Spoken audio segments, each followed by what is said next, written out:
Empat yang atas ini positif, luar biasa tapi positif. Tiga yang terakhir luar biasa tapi negatif. Ada namanya istidraj.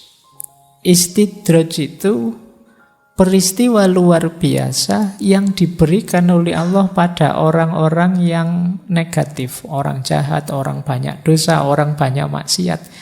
Itu kadang oleh Allah diberi juga anugerah-anugerah yang luar biasa. Tapi ini dalam rangka biar dia tidak sadar-sadar, biar nanti menghukumnya mantep.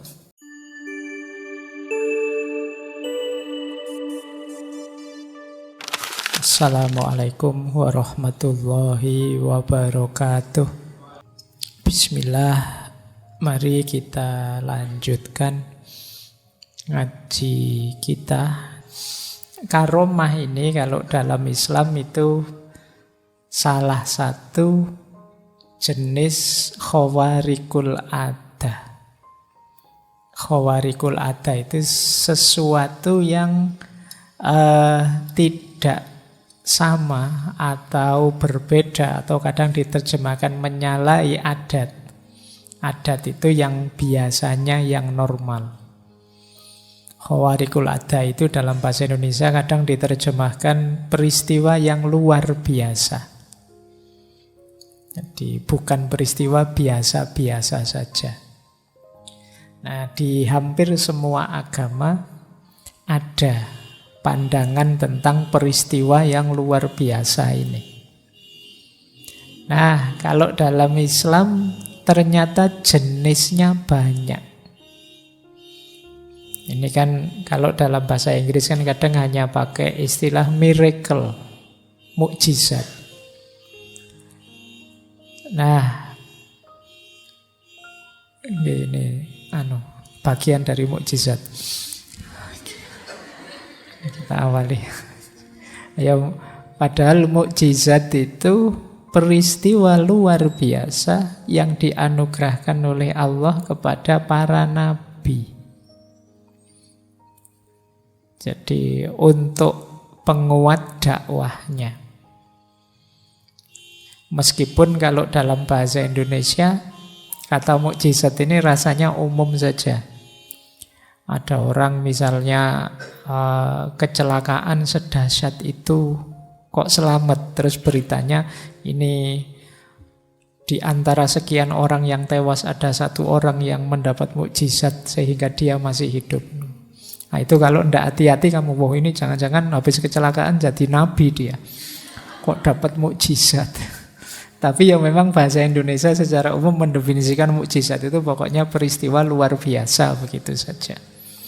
Ya kalau definisi pasnya sebenarnya mukjizat itu hanya untuk nabi. Nah, kalau karomah ini untuk para aulia, orang-orang yang dicintai Allah. Malam hari ini kita membahas karomah ini saja. Mungkin lain waktu kita bahas mukjizat. Nah ini kalau karomah itu untuk para wali. Masih ada lagi ma'unah. Ma'unah itu untuk kita, orang biasa-biasa. Kadang-kadang kita ngalami juga hal luar biasa. Kayak tadi kecelakaan begitu dahsyatnya tapi masih selamat, masih segar bugar. Itu sebenarnya pasnya ya ma'unah. Jadi peristiwa luar biasa yang diberikan oleh Allah pada orang biasa. Ada lagi nanti namanya irhas. Irhas ini peristiwa luar biasa yang diberikan pada calon nabi. Jadi orang yang nantinya oleh Allah diberi wahyu untuk jadi nabi itu sejak awal, sejak kecil memang dijaga oleh Allah dan terhindar dari bahaya, dilindungi dari berbagai musibah, bencana, dan lain sebagainya. Ini namanya irhas. Seperti Rasulullah itu waktu sebelum beliau mendapat wahyu, misalnya berdagang kemana melalui padang pasir, itu selalu ada awan yang menaungi sehingga tidak panas. Itu namanya irhas. Nah, kayak misalnya malam hari ini kan suasananya agak panas, agak sumuk, tapi mungkin ada kok sendirian, saya seger-seger aja Pak, dingin Pak. Itu mungkin, tapi bukan irhas, kalian bukan calon nabi. Ini namanya ma'unah. Nah, kalau kalian, kita ini orang biasa, namanya ma'unah. 4 yang atas ini positif, luar biasa tapi positif. 3 yang terakhir luar biasa tapi negatif. Ada namanya istidraj. Istidraj itu peristiwa luar biasa yang diberikan oleh Allah pada orang-orang yang negatif, orang jahat, orang banyak dosa, orang banyak maksiat. Itu kadang oleh Allah diberi juga anugerah-anugerah yang luar biasa. Tapi ini dalam rangka biar dia tidak sadar-sadar, biar nanti menghukumnya mantep. Nah, kayak kalian kalau ada temenmu ngapain, ya wes terus no, ayo terus no, itu kan kamu ancang-ancang sebentar lagi tak sikat kamu. Nah, itu mirip istidraj itu begitu. Kamu diusili temenmu terus kamu, ya tunggu aja, ayo wes terusin, tunggu aja. Ini kan, nah, itu kalau kamu tidak sadar-sadar, padahal ini istidraj, itu pada saatnya ya habis kamu dengan murkanya Allah dan siksanya Allah. Ini namanya istidraj. Jadi maka ya, yang untuk kita orang biasa, Pak saya itu padahal sholatnya masih bolong-bolong loh Pak, tapi kalau saya ngomong itu kok mesti pas ya, mesti cocok ya, jangan-jangan saya ini calon wali apa-apa ya. Enggak, ya itu mungkin istidraj saja dari Allah. Jadi memang sengaja dibuat begitu biar kamu tidak sadar-sadar. Kalau diingatkan dengan musibah, bencana, mungkin kamu cepat sadar, ya Allah aku dosa apa, aku kok begini itu. Tapi kalau diberi nikmat terus, nah itu dikasih istidraj oleh Allah. Nah, kamu malah terlena, merasa sudah benar padahal salah. Nah, ada lagi sihir. Sihir ini perbuatan luar biasa yang dilakukan oleh orang-orang jahat untuk tujuan jahat. Ini sihir. Kalau Imam Ghazali menyebutnya salah satu ilmu yang madhmumah, ilmu yang tercela. Jadi ada ilmu-ilmu yang sebaiknya kita tidak usah mempelajari. Itu namanya sihir. Ada lagi yang terakhir namanya ihanah. Ihanah itu peristiwa luar biasa yang diberikan oleh Allah untuk menghinakan orang ini. Jadi derajatnya malah turun. Luar biasa, tapi luar biasa negatif. Misalnya ada zaman Nabi itu nabi palsu. Namanya Musailamah. Ada yang membaca nama pasnya sebenarnya Musailimah. Tapi ya, ini pokoknya ini orang ini ngaku nabi palsu. Satu ketika dia ada orang buta datang dan dia bilang nanti setelah saya berdoa butamu akan sembuh, kamu bisa melihat. Tapi begitu ini orang ini buta sebelah matanya. Begitu Musailamah berdoa malah buta dua-duanya. Nah, ini namanya ihanah. Jadi oleh Allah ditampakkan kehinaannya. Nah, kamu habis berdoa malah jeblok. Nah, itu ihanah. Jadi ini peristiwa luar biasa juga, cuma luar biasa mengenaskan. Jadi tidak selalu kalau istidraj jadi memang luar biasa positif sebenarnya meskipun untuk orang yang negatif. Tapi kalau ihanah ini luar biasa negatif untuk orang yang negatif. Sama seperti sihir. Sihir itu kontennya negatif, tujuannya negatif, dilakukan oleh orang yang negatif. Jadi 3 yang terakhir ini memang keluar biasaan yang negatif. 4 yang atas ini keluar biasaan yang positif. 3 dari 4 yang atas ini spesial, yang 1 umum, bisa untuk siapa saja. Nah, baik. Ini peristiwa-peristiwa khawarikul adah. Jadi dalam agama diakui memang ada peristiwa luar biasa ini. Baik, kita mulai ya. Malam hari ini kita membahas karomah yang merupakan anugerah Allah untuk para wali. Secara bahasa karomah itu artinya kemuliaan. Jadi kalau ini teman-teman mestinya sudah ngerti ya. Berarti orang yang mendapat karomah itu hakikatnya dimuliakan oleh Allah. Kalau secara istilah, biasanya istilah karomah ini dipakai juga kadang untuk muamalah. Untuk bidang muamalah itu karomah ini artinya orang yang dermawan. Orang dermawan itu kan mulia, suka membantu orang. Nah, kalau di bidang tasawuf ya tadi peristiwa luar biasa yang diberikan Allah pada para walinya. Nanti kita bahas sebentar apa sih wali dan cirinya itu.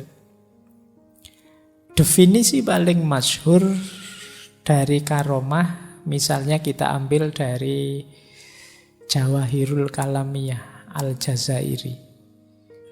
Kata beliau, karomah adalah perkara luar biasa yang tampak pada seorang wali. Nah, ini definisi yang di mana-mana dipakai. Atau lebih panjang lagi, sesuatu yang luar biasa yang tampak dari seorang hamba yang jelas kebaikannya, yang ditetapkan karena adanya ketekunan. Nah, ketekunan ini istiqomah. Makanya tadi saya disebut oleh banyak para wali juga kuncinya karomah itu istiqomah dalam mengikuti syariat Nabi dan mempunyai iktikad yang benar. Kalau ini definisi dari Syekh Al-Bajuri, Tuhfatul Murid. Ini belakangan sering saya sebut referensinya ya biar teman-teman tahu dan paling tidak nanti kalau ada yang motong-motong biar ngerti bahwa ini quotes-nya tidak dari saya. Karena banyak sekali potongan-potongan itu yang pakai nama saya. Seolah-olah aku ini pinter banget, hebat banget. Wong ya cuma ngutip. Jadi semoga teman-teman tidak overestimate.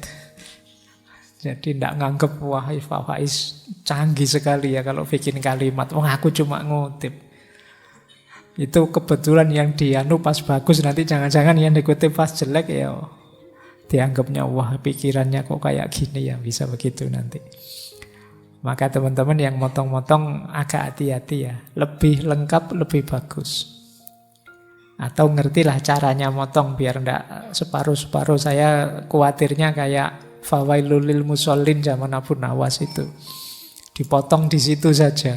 Wah, menurut Pak Faiz ternyata sholat itu bisa membuat orang masuk neraka. Dalilnya fawailul lil musallin. Titik terus dipotong di situ.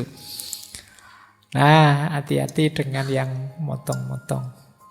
Baik, jadi ini definisi. Ini definisinya sederhana sebenarnya. Ada banyak definisi yang lain dan panjang-panjang. Tidak saya bawa ke sini, saya khawatirnya tambah ruwet, teman-teman tambah bingung. Pokoknya intinya perbuatan luar biasa yang berasal dari orang soleh atau walinya Allah itu namanya karomah. Baik, kita mulai mendalami tanda-tanda karomah dan maksudnya. Sesuatu, ini bagi kita yang tidak mendapat karomah, untuk menilai ini karomah benar atau istidraj atau apa. Yang pertama apa? Orang yang menerima ini memang orang soleh. Itu karomah. Bukan berarti kayak kita tidak terlalu soleh ini tidak mungkin luar biasa. Tapi kalau yang untuk kita kan namanya ma'unah. Tapi kalau itu karomah, pastikan ini orang soleh. Jadi, Pak, tetangga saya itu tidak pernah sholat loh Pak. Tapi karomahnya, ya bukan karomah kalau itu. Jadi karomah itu hanya untuk wali-walinya Allah. Berarti dia harus orang soleh. Ada lagi yang kedua, tidak secara khusus berdoa, meminta, melatih diri untuk mendapat keistimewaan itu. Jadi ini memang insidental, diberikan langsung oleh Allah. Maka yang latihan-latihan, Pak, saya latihan biar tidak mempan dibacok, Pak, saya kayak gitu, itu mungkin ada, tapi namanya bukan karomah. Karomah itu memang sesuai kebutuhan saja. Ketika Allah menganggap kekasihnya ini butuh, itu diberi saat itu juga. Dan itu nyambung dengan ciri ketiga, tidak bisa dipamerkan, tidak bisa disombongkan. Ya persis seperti ketika Nabi Musa mukjizat, tongkatnya dipukulkan laut, terus lautnya terbelah. Itu kan insidental, saat itu Nabi Musa diberi petunjuk, disuruh mukulkan tongkatnya di laut. Jadi sepenuhnya prerogatifnya Allah, kapan, di mana, seperti apa. Bukan latihan, juga bukan melalui riyadhah lama minta bisa ini, ya Allah saya minta bisa melihat yang gaib-gaib, ya Allah, bukan itu. Jadi karomah itu sepenuhnya anugerahnya Allah. Jadi ya tongkatnya Nabi Musa tadi setelah dipakai itu terus kamu coba, ayo terbelah. Besok nyoba lagi, ayo buat main-main gitu, tidak bisa dipamerkan. Jadi dia sifatnya insidental, memang anugerah Allah, sewaktu-waktu ketika Allah menganggap kekasihnya ini butuh, itu diberi.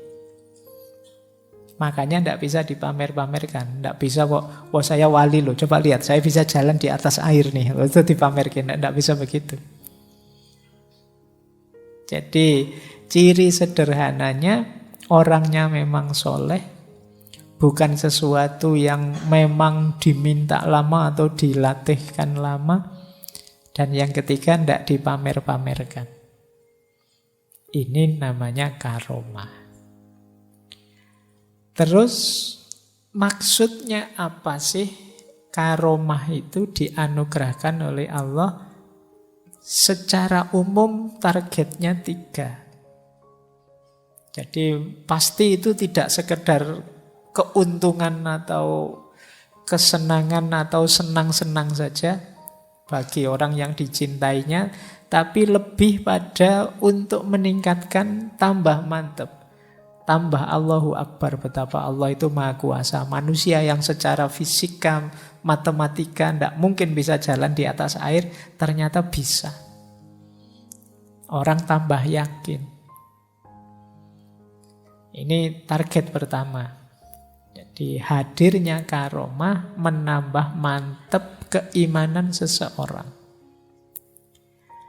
Yang kedua, hadirnya karomah menambah percayanya orang pada para wali ini. Jadi sehingga ketika para wali ini dakwah lebih mudah diterima. Misalnya Kanjeng Sunan Kalijogo yang bisa bikin tiangnya Masjid Demak hanya dari tatal, yang sampai hari ini itu kan kita bisa melihat. Masjid semegah sekokoh itu tiangnya hanya dari tumpuan kayu yang dirangkai. Ini kan tidak sembarangan, kok kamu nyoba ya pontang-panting. Ilmu arsitektur yang mana ya kesulitan bikin itu. Ini semacam karomah yang tidak sembarangan orang bisa. Nah, ketika orang ngerti, wah ini berarti beliau memang waliullah. Itu kan ketika mengajak kita, mendakwahi kita lebih mudah masuk. Jadi ini jadi wasilah, jadi sarana orang tambah percaya. Ya karena masyarakat Jawa cara berpikirnya agak gaib, agak mistik, ya nanti banyak mukjizat karomah-karomahnya para wali itu ya seputar itu. Nah, yang ketiga, adanya karomah itu ya penegasan bagi wali ini tentang makomnya dan tuntutan untuk istiqomah. Berarti Allah menerima itu. Kalau dalam dunia tasawuf kan yang dilakukan seorang wali itu dari satu tahap ke tahap lain namanya makomat. Kesungguhan seorang wali mendaki makomat itu nanti disambut oleh Allah dengan namanya akhwal. Nah, karomah ini bagian dari akhwal tadi.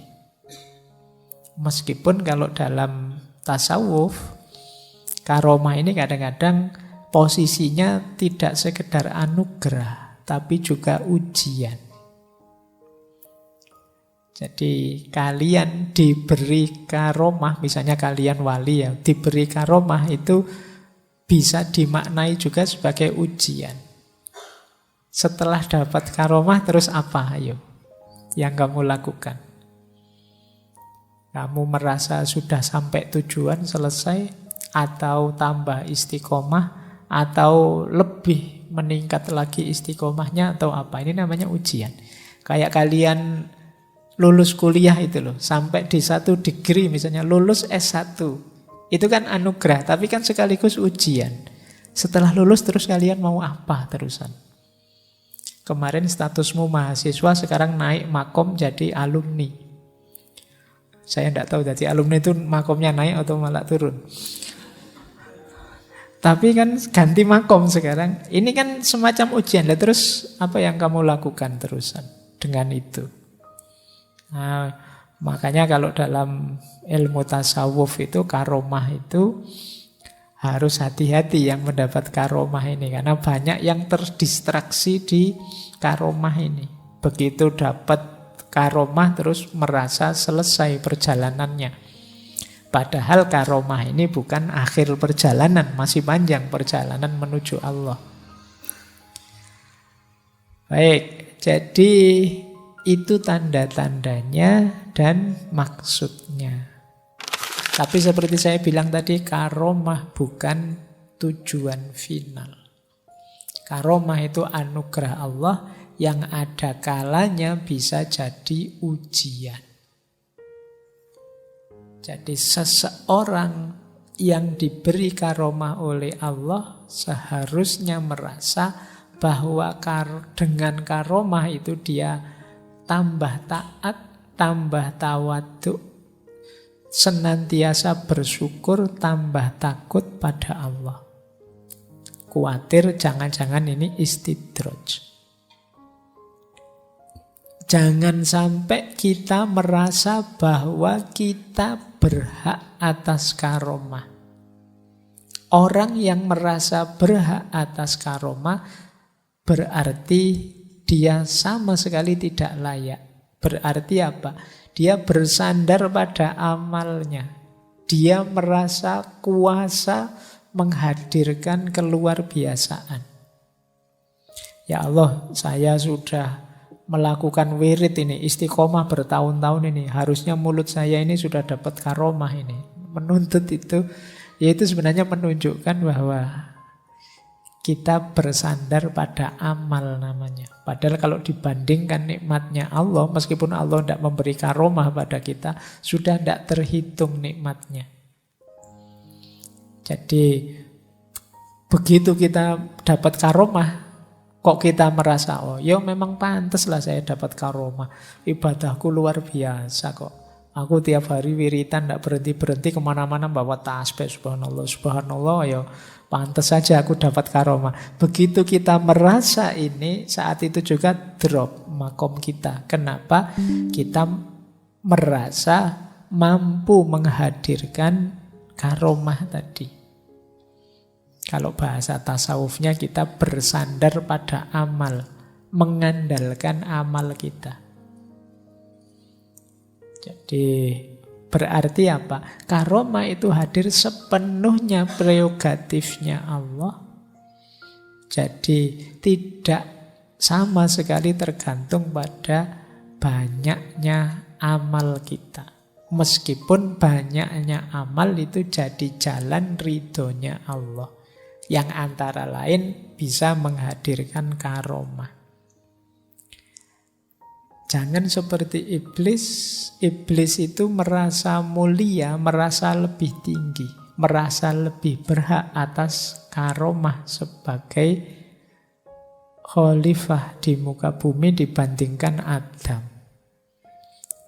Nah, ini gayanya iblis. Maka jangan kita aku sendiri, kita dagu sendiri bahwa yang layak dapat karomah itu aku.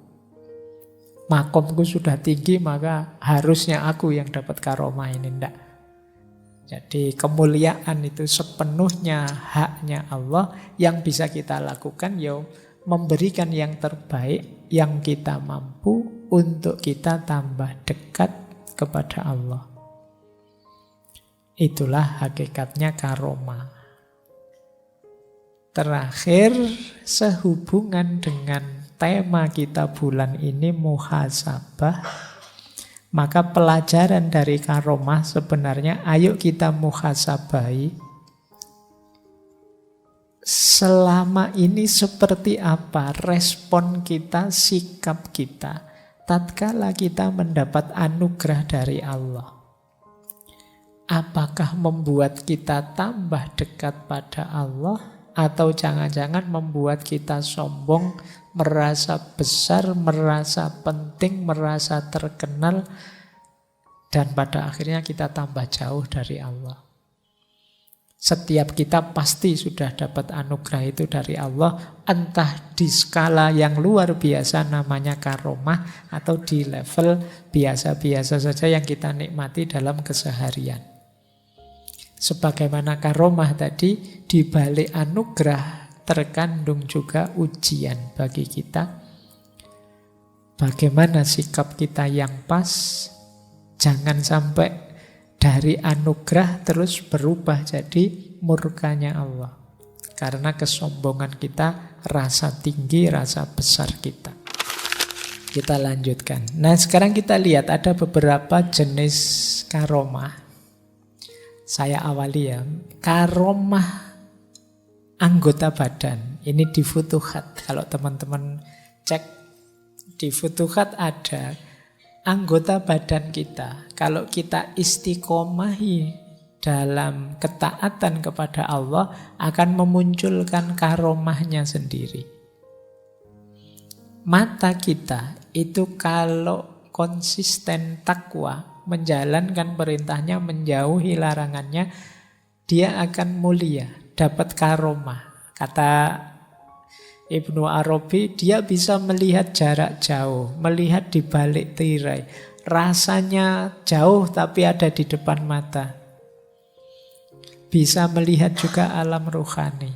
Ini mata yang terlatih dalam ketaatan, terjauhkan dari maksiat. Ya kalau kalian mau, boleh kalian mulai sekarang, Pak, saya ingin memberi karomah pada mataku. Nah, itu akan ketemu karomahnya. Atau kayak itu kalau di wayang itu kan ada istrinya Destarastra, itu Raja Hastina itu yang ditutup matanya dan akhirnya punya karomah luar biasa dari mata yang ditutup itu. Jadi anggota tubuh kita manapun yang kita istiqomahkan untuk dekat pada Allah akan keluar karomahnya, kata Ibnu Arabi. Telinga juga begitu. Telinga itu kalau kita istiqomahkan mendengar yang taat-taat dan tidak usah mendengar yang maksiat-maksiat, akan dapat mudah mendapat hidayah pemahaman dari Allah. Kenapa sih kok saya belajar tidak masuk-masuk, Pak? Sulit paham. Kemungkinan telinga kita sering mendengar yang tidak penting. Sering mendengar yang tidak beres, tidak jelas. Mungkin juga yang maksiat. Mata kita mungkin juga begitu, Pak. Mata saya kok tidak sakti-sakti, Pak. Ayo kamu tontonannya HP, bukaannya gitu-gitu terus. Kalau keluar... Kalau padahal sudah enak-enak, tidak ada apa-apa, yuk kalian keluar yuk cuci mata. Ayo, cuci matamu kan yuk melihat yang begitu-begitu. Yuk tidak dapat karomah. Lisan juga begitu. Kata Ibnu Arabi, lisan kita kalau terlatih taat, dia dapat berbicara dengan alam. Kita bisa berkomunikasi dengan sekeliling kita, tidak hanya manusia, termasuk alam yang lebih tinggi, termasuk kita mampu menceritakan yang gaib yang akan terjadi. Tangan juga begitu. Tangan ini kalau kita latih untuk kebaikan saja, maka dia misalnya kata Ibnu Arabi bisa mengeluarkan cahaya. Banyak cerita di pertempuran umat Islam zaman dulu itu beberapa hanya menaburkan pasir ke arah musuh dan musuhnya tunggang langgang. Lari ya, bukan malah datang ngamuk. Kalau kalian kan kebalikannya, kamu nabur pasir dikejar-kejar dipukuli kamu. Enggak karomah wong kita ya. Jadi bahkan ada wali-wali tertentu itu kalau tangannya melambai ke udara terus dibuka ada emasnya, ada peraknya. Ini karomah. Perut juga begitu.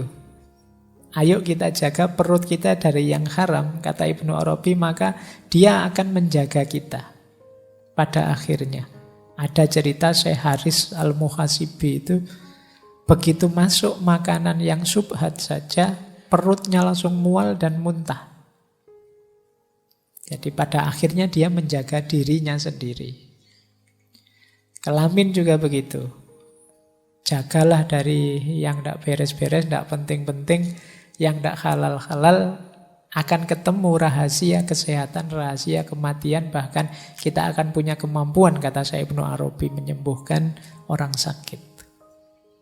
Kaki juga begitu.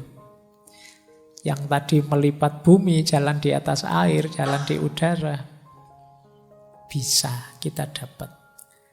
Puncaknya di kolbu. Kolbu kita akan bisa menangkap rahasia ilahiyah, rahasia ketuhanan yang namanya makrifat.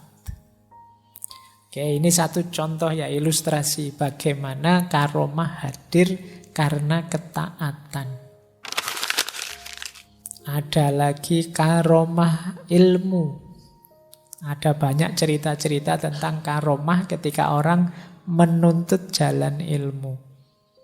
Imam Syafi'i misalnya, bagaimana ada cerita satu malam bisa menyelesaikan 72 masalah. Atau Syekh Nawawi Al-Bantani ketika beliau menulis Marokil Ubudiyah, itu karena beliau dalam perjalanan idenya muncul, gagasannya muncul, tidak ada lampu. Maka beliau berdoa, ya Allah, beri aku lampu, dan tangan beliau bercahaya jadi lampu. Ini karomah-karomah orang yang belajar. Imam Syafi'i yang beliau usianya 50-an bisa menulis karya sampai 200-an. Ini karomah. Kalian membayangkan nulis buku sebanyak itu bagaimana ya? Imam Jalaluddin As-Suyuti itu bahkan ada yang bilang karya beliau itu jumlahnya sampai 600-an lebih. Ada orang bisa nulis sampai 600. Zaman itu tidak ada laptop, tidak ada Google untuk di copy paste. Itu cara nulisnya bagaimana bisa sampai 600 buku. Ini bagian dari karomah. Sampai beliau digelari Ibnul Kutub, anaknya kitab. Bahkan ada cerita beliau ini lahirnya saja di perpustakaan. Iya, dan memang mungkin dapat barokahnya buku-buku perpus itu. Ya meskipun gitu nanti mbak-mbak ini tidak usah ya, nanti saya mau melahirkan dibawa ke rumah sakit, tidak mau ke perpustakaan saja. Biar anaknya kayak Jalaluddin As-Suyuti. Baik, ini karomahnya ilmu. Ada lagi yang menarik, karomah dari kebaikan yang disembunyikan. Kalau kalian mampu, lakukan kebaikan, tapi jangan pamer. Tidak apa-apa, tidak ada orang tahu sekalipun. Akan muncul karomah dari situ. Kalau kita kan gatel kan, untuk tidak cerita itu, apalagi medsos tiap hari melambai-lambai. Kamu melakukan kebaikan apa saja, pengen cerita, pengen pamer. Yo, karomahnya tidak muncul. Dan masih banyak jalan karomah yang lain. Ini contoh saja. Kita lihat yang lebih sejati. Ini saya ambil kalimat dari Syekh Ar-Rondi yang nulis syarahnya kitab Hikam. Kata beliau begini, adapun karomah hissiyah, semisal melipat bumi atau berjalan di atas air, tidak ada artinya sama sekali bagi orang-orang yang sungguh mengerti atau al-muhakkikin. Sebab sesuatu yang luar biasa seperti itu bisa timbul dari orang yang belum sempurna istiqomahnya. Seperti para murid yang baru bersuluk kepada Allah. Bahkan keanehan-keanehan itu bisa muncul dari orang yang tidak punya istiqomah sama sekali, seperti tukang sihir, para dukun, namun bukan sebagai karomah, akan tetapi sebagai istidraj dari Allah. Jadi kata Syekh Ar-Rondi, karomah-karomah hissiyah, yang itu kalau difilmkan mungkin luar biasa. Kalau ada film tentang para wali itu kan biasanya yang justru divisualkan kan karomah hissiyah ini. Yang bisa jalan di atas air, bisa menyakiti orang jarak jauh. Kata Syekh Ar-Rondi, ini tidak luar biasa. Banyak orang bisa melakukan itu meskipun dia bukan tergolong orang yang istiqomah. Orang yang biasa-biasa saja. Para dukun juga kadang bisa begitu. Para ahli sihir juga bisa kadang begitu. Jadi jangan tertipu, jangan terpesona hanya dari karomah hissiyah. Ya memang luar biasa. Mungkin kalau difilmkan bisa masuk kategori Marvel Universe itu. Bisa jalan di atas air lah, bisa melihat kemana, bisa. Wah itu X-Men itu. Tapi itu enggak luar biasa. Jadi dia masih belum yang sejati. Karena bahkan tukang-tukang sihir pun bisa. Nah, ada lagi cerita dari Syekh Abu Yazid Bustami tentang ini. Satu ketika beliau ditanya tentang seseorang. Karena ada orang yang melihat ada orang yang bisa berjalan dari Baghdad ke Mekah dalam sehari. Zaman itu ya, kalau zaman itu luar biasa. Kalau zaman sekarang ya naik pesawat sederhana sekali bisa. Tapi ini jalan loh, dari Baghdad ke Mekah sehari. Terus Abu Yazid menjawab, setan pun bisa jalan dari ujung timur bumi sampai ujung barat hanya dalam sekejap. Tetapi ia tetap dalam laknatnya Allah. Jadi tidak ukuran karomah hissiyah itu. Karomah hissiyah itu mungkin salah satu tanda kewalian, tapi dia tidak hakiki. Yang lebih hakiki karomah maknawiyah. Nah ini pandangannya Syekh Ar-Rondi di Syarah Hikam, Ghaisul Mawahib Al-Aliyah fi Syarhil Hikam Al-Ato'iyah. Ada cerita yang pernah saya ceritakan tentang karomah yang sejati dan karomah hissiyah ini. Mungkin masih ingat teman-teman ya, dulu ini cerita antara Syekh Hasan Basri dan Robi'ah Al-Adawiyah. Jadi satu ketika Hasan Basri ini melihat Robi'ah sedang ada di pinggir sungai. Wah, terus Syekh Hasan Basri melemparkan sajadahnya ke atas sungai. Ayo Robi'ah, sholat jamaah yuk.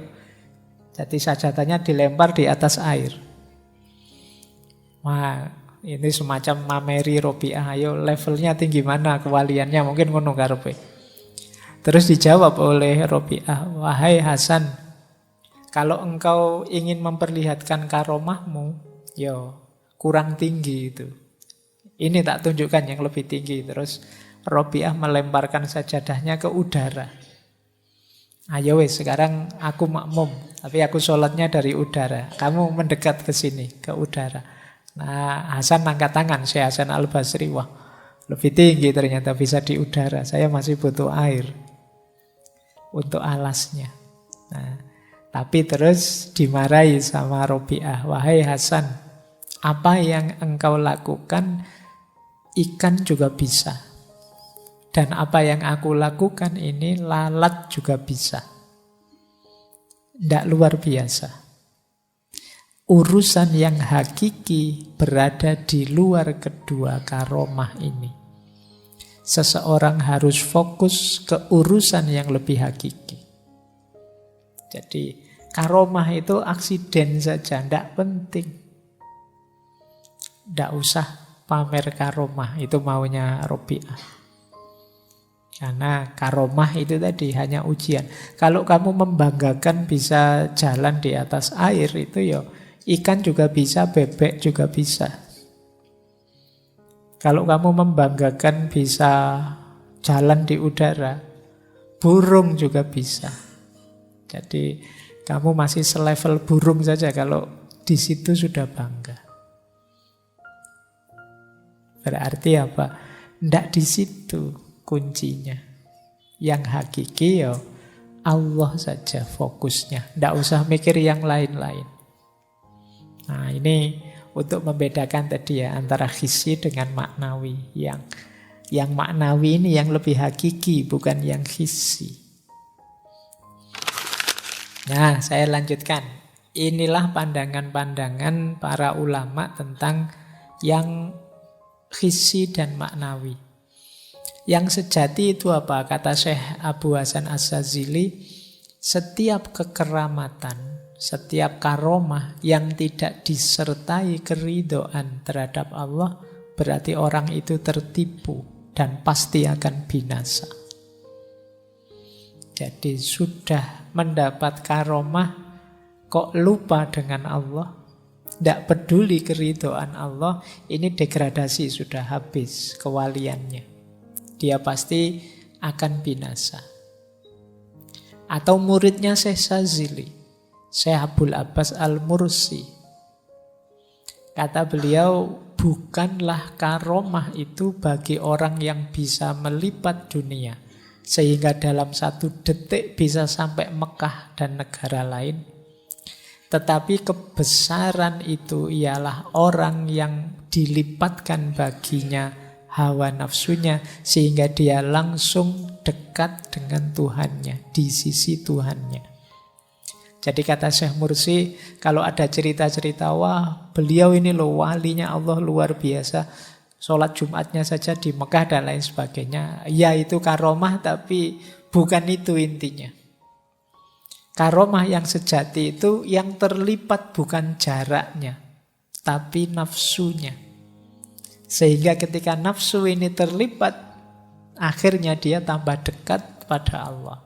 Jadi kuncinya dengan karomah itu harusnya orang tambah dekat dengan Allah. Jadi dengan keluar biasaan anugerah Allah itu ya harusnya tambah dekat, bukan tambah jauh. Nah, maka kata Syekh Sahal Al-Tustari, sebesar-besar karomah adalah berubahnya akhlak yang jelek menjadi akhlak yang baik. Nah, maka teman-teman kalau ingin menemukan karomah yang paling dahsyat ya dari akhlak buruk menjadi akhlak yang mulia, itulah karomah.